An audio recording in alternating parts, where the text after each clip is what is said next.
what is going on? And so I was aware enough to where, thankfully, because this is 4 years into this, you think I should be further along. Maybe I should, probably should, but this is what it is. This is where I'm at. So I'm like, okay, what am I feeling? And so I'm just I'm feeling overwhelmed. I'm feeling like there's a truckload of things that I should be thankful for, but right now these other emotions are kind of winning, or like they're bigger, heavier, stronger, something like that. And so and I just felt like I was on a precipice where it could go further south pretty quickly. And so honestly, what did I choose to do? Here's my great emotional exercise for you guys today. I took a nap. I took a nap, y'all. And and that was another thing I was thankful for. I'm like, man, God, thank you that I'm in a position. We have created enough of a quality of life, resources, whatever, that I'm able to do that. If I had a full-time job and I got slammed with a whole bunch of emotions, guess what? You gotta suck it up and keep driving on and pretend like you're not getting affected by it.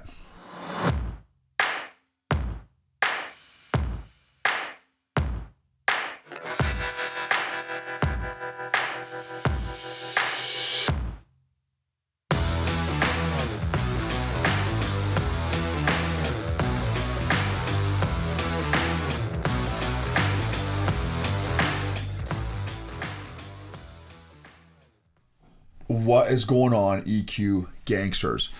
Today's episode is going to be a little bit about pulling yourself out of the funk. I just had an amazing interview this morning with a fellow podcaster, and his name is Jeff Gibbard. Jeff Gibbard. His website, I believe, is jeffgibbard.com. That episode and interview will be coming out soon. Amazing guy. He is literally, it was like interviewing me. And I'm not saying he's amazing because he was like me. He's amazing because he's got so much of his life dialed in and doing great things as an entrepreneur and as an author, a podcast host, an entrepreneur, et cetera, et cetera, et cetera, right? Fill in the consultant, coach, like he is like, he has really dialed in his ADD and ADHD, and that's phenomenal. That's amazing when you can get it to, at a point to work for you instead of against you. And he's still a work in progress, self-admittedly. So again, you'll hear the episode. It's phenomenal, dude. And and I'm just saying I could relate with him a lot because again he is a lot like me in terms of his his ADD and stuff, entrepreneur mindset, and the things that he's doing and passionate about. Very, very similar interests and stuff. And he has been podcasting for 10 to 15 years. So to share some stuff about that. So this episode is sponsored by the Lima Charlie Network. It is a group of phenomenal military and veteran or connected to the military podcasters and influencers that are just some tremendous people. I'm going to do a whole nother episode sometime about them and all the different connections and benefits and stuff that have come from just that one, being a part of this one network. And I'm so thankful.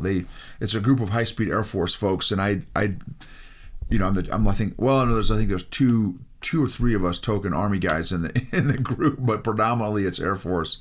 And I think we've got one token Navy guy in there too. All great people, phenomenal people. And the episode that I'm going to do about them is the power of connection.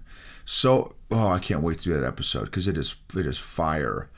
And I've just been tracing back, like, man, where did this come from? How did this happen? How did this contact happen? Where did this connection come from? And I tell you, a lot of the things that have happened, in my life recently well, number one, I attribute it to all, God, who's allowed all that to happen.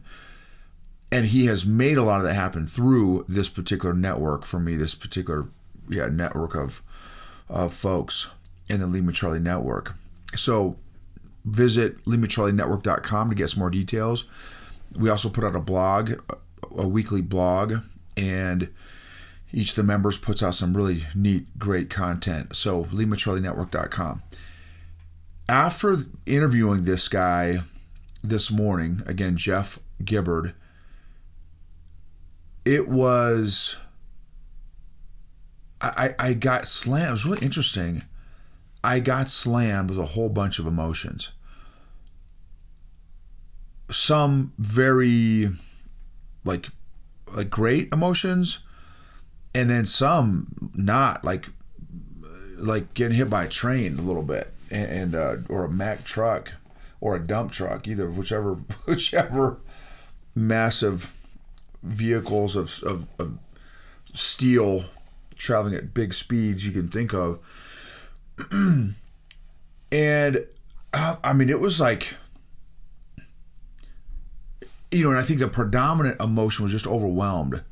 For again, some positive or pleasant, not positive, some pleasant emotions, and then some very unpleasant, uncomfortable emotions. And man, I was just not doing a good job of processing it and thinking about it. And I haven't been doing really good at sleep the last few days too, which I think also contributes. And so rather than going into a deep or a pretty decent sized depression because of just feeling tremendously overwhelmed,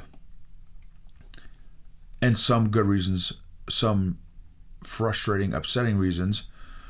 One being my eating.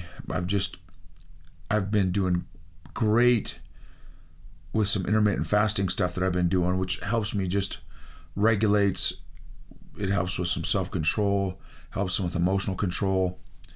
But then when I do eat, yesterday what happened, when I did eat, I went full, one of the 10 plagues in the Bible, locust, right? I went full locust and just went scorched earth and ate everything in sight, and just completely lost all control. And then I just feel absolutely miserable after I go scorched earth, and because I don't like anyway, a lot of reasons. Okay, so you got hit with all these emotions, but then I've got, so I got hit with all these emotions, sorry, y'all. And so I'm like, okay, what is going on? And so I was aware enough to where, thankfully, because this is 4 years into this, you think I should be further along. Maybe I should, probably should, but this is what it is. This is where I'm at. So I'm like, okay, what am I feeling? And so I'm just feeling overwhelmed. I'm feeling like there's a truckload of things that I should be thankful for, but right now these other emotions are kind of winning, or like they're bigger, heavier, stronger, something like that. And I just felt like I was on a precipice where it could go further south pretty quickly. And so honestly, what did I choose to do? Here's my great emotional exercise for you guys today. I took a nap. I took a nap, y'all. And that was another thing I was thankful for. I'm like, man, God, thank you that I'm in a position, we have created enough of a, quality of life, resources, whatever, that I'm able to do that. If I had a full-time job and I got slammed with a whole bunch of emotions, guess what? You got to suck it up and keep driving on and pretend like you're not getting affected by it. And so for me, I was able to like, okay, let me just walk across the hall and lay down for a little bit and see if I can get some sleep and get some energy and stuff, because taking a nap always helps. It's kind of like jujitsu, y'all, which some of y'all know, I've recently gone back finally. Took a month off, not intentionally, through a series of very poor decisions. I took a whole month off. I could say, oh, I was busy and work excuses, business excuses and stuff. But the bottom line is I figured out a way for an entire month to avoid jiu-jitsu, which that wasn't the goal because I love jiu-jitsu, but I did. So a month off. So I'm finally back into jiu-jitsu for the last week was my first week back. And I've been doing jiu-jitsu for 5 years now. I have never came back from a jiu-jitsu class. Never. That's hundreds and hundreds of classes, hundreds, if not thousands of hours of jiu-jitsu, hundreds and hundreds of rolls. I have never, ever came back from a jiu-jitsu class thinking or feeling, man, I wish I hadn't gone. Not one in 5 years. So that's a pretty decent track record. Same thing with a nap. I don't know that I have ever woken up like, man, I wish I hadn't. Well, I mean, there have been times where I wish I hadn't fallen asleep, or I wish I hadn't fallen asleep for so long.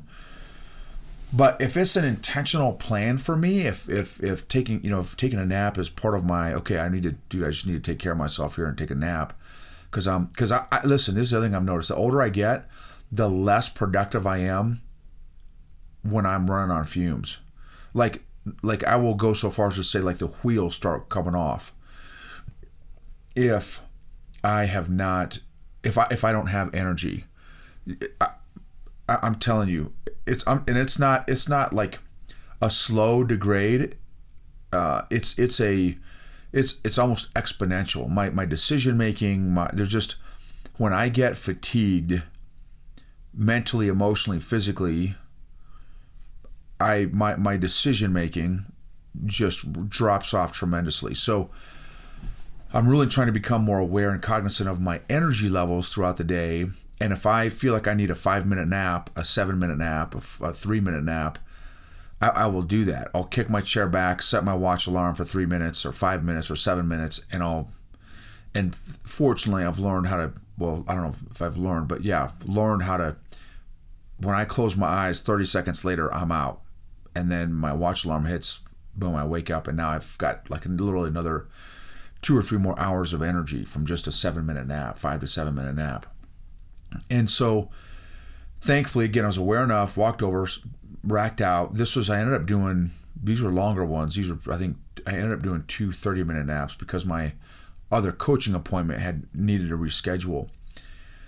And so it worked out great. When I woke up, and right when I laid down, I was still, man, all these emotions were pinging, hitting hard. And again, it started to snowball. It started to go south. I just felt the weight of these emotions grow increasingly. And I'm like, dude, what's going on? So then I thankfully busted into one of my emotional exercises that I have folks do, and that I do myself, fortunately this time, as I'm getting better at it myself, is I started to write down, okay, what's in my being right now? What are all the things that are, and I call it, when I'm coaching people, I call it my emotional plate. What are all things on my plate right now emotionally? So I made a list of all the things that were impacting my plate, my plate emotionally, so to speak. Not my emotions yet, all the things that were impacting my emotions. So I wrote all those down. And some of them, and here's the thing, some of them are very pleasant things. One of them, we are potentially on the verge and cusp of having to scale pretty significantly. If a couple of these, I've got a couple corporate clients right now that have said, hey, look, if this goes well, if this coaching goes well with you, Noble, there's a chance that we could turn you on to. One company said 1,400 of our leaders. And then another company said, if these 2 other things go well with you, we will turn you on to 110 of our leaders, which could turn into thousands of our leaders, which is incredibly exciting, right? And humbling, and I'm so thankful and all that stuff, right?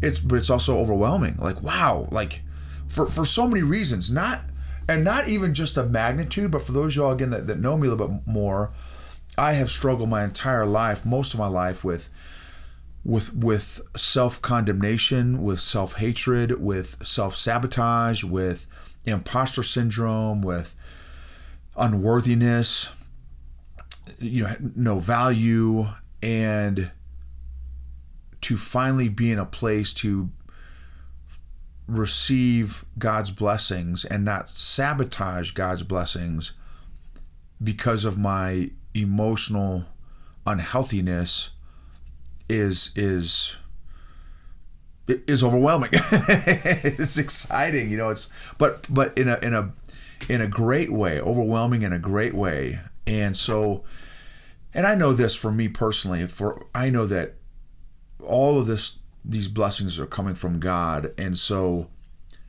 I know He will provide. Not only will He provide the vision, but He will provide the provision as well. He'll provide the provision to be able to fulfill all these different, hopefully, God willing, these couple of different, potentially very big opportunities that could be coming soon. I'd say even in this year. And so not everything that I was writing down was negative or coming from some unpleasant, uncomfortable place. Some of them were very positive things, but nonetheless, it was all causing emotions. So I was like pinging, emoting, lots of emotions going on. And so, boom, fell asleep, woke up, and so felt better because more energy dealing with emotions is way better than less energy dealing with emotions. That's good. More energy dealing with emotions is way better than less energy dealing with emotions, which is a whole other side note there, right? Is how can you be more intentional at energy management throughout your day? Can you, and again, some of you are not maybe in a position to do this, but can you close your office door, shut the lights off for 3 minutes, 5 minutes, kick your chair back, or rack out on the floor for 5 minutes, and boom, wake up fully energized? Or close your office door, knock out 10 or 15 push-ups, knock out 5 burpees, knock out just something to change your blood, your movement, your motion and stuff too, is another great idea also. So then I came downstairs after I took my nap, so I felt great in terms of energy levels, but I'm still got a decent amount of emotions kind of going on, still kind of pinging a little bit. So then I wanted to think about, okay, no, but let's pump the brakes here, bro. Like, what are you thankful for?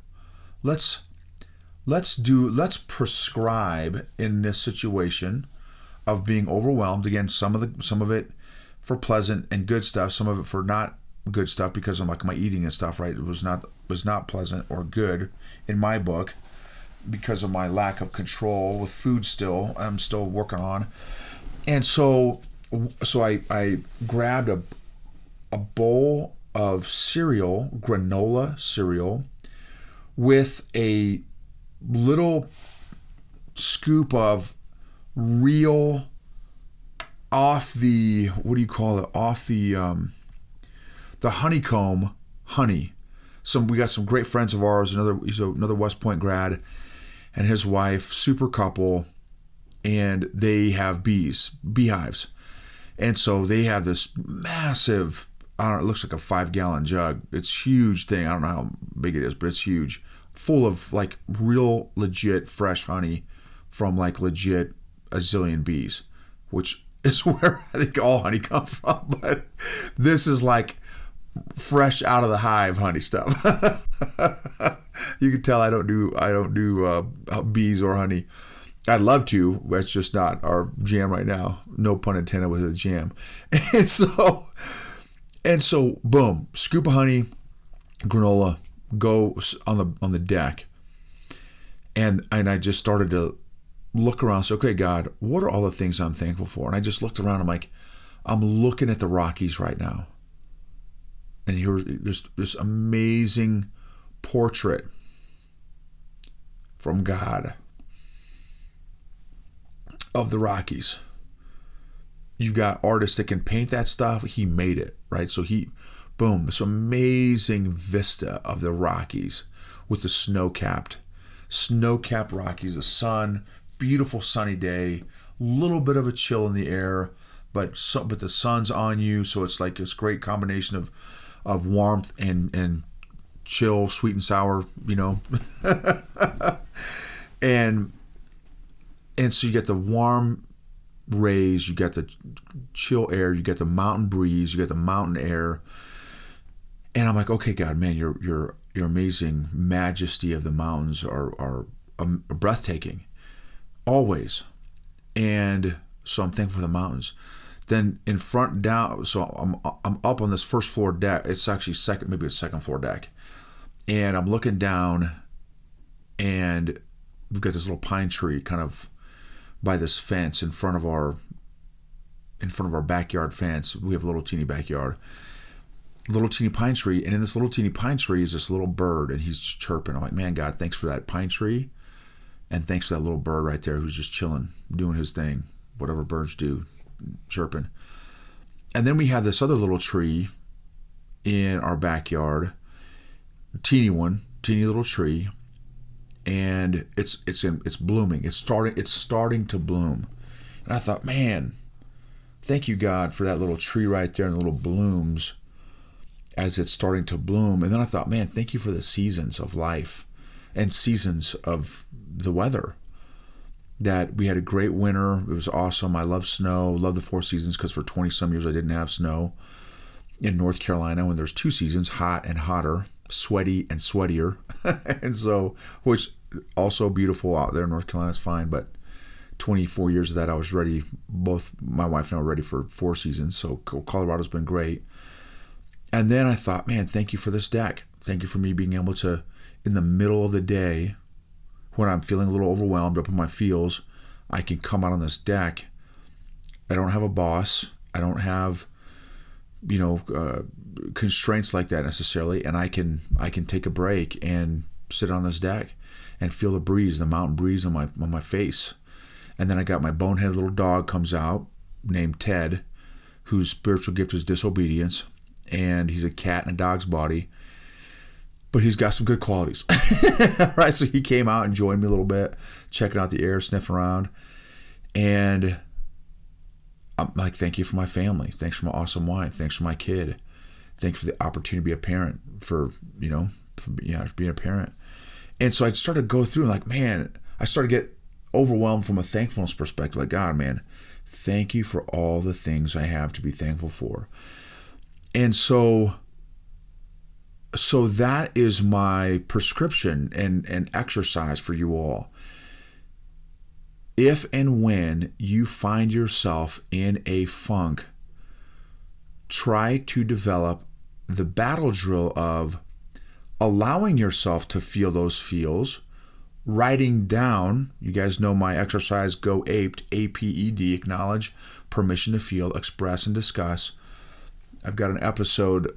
It's one of my New Year episodes. I think this New Year or last New Year episode on Go Aped, APED. If you're not familiar with that, but acknowledge the emotions you're feeling, give yourself permission to feel those emotions, and then express them through writing, journal, and then discuss it with somebody that's a trusted advisor, someone that you feel safe with, that's not going to judge you. So that's the lesson, and then do the gratefulness exercise. What are you thankful for? What are you grateful for? And make a list, and make a new list every time. Or maybe you can go back and review your old list, but keep that fresh. Thankfulness is an amazing, amazing tool to help realign perspectives, mentally and emotional perspectives, if you will. So thank you all so much. Again, LimaCharlieNetwork.com. Check that out as well. And for those who want to take your emotional fitness program to the next level, check us out at EQGangster.com and join the Mafia.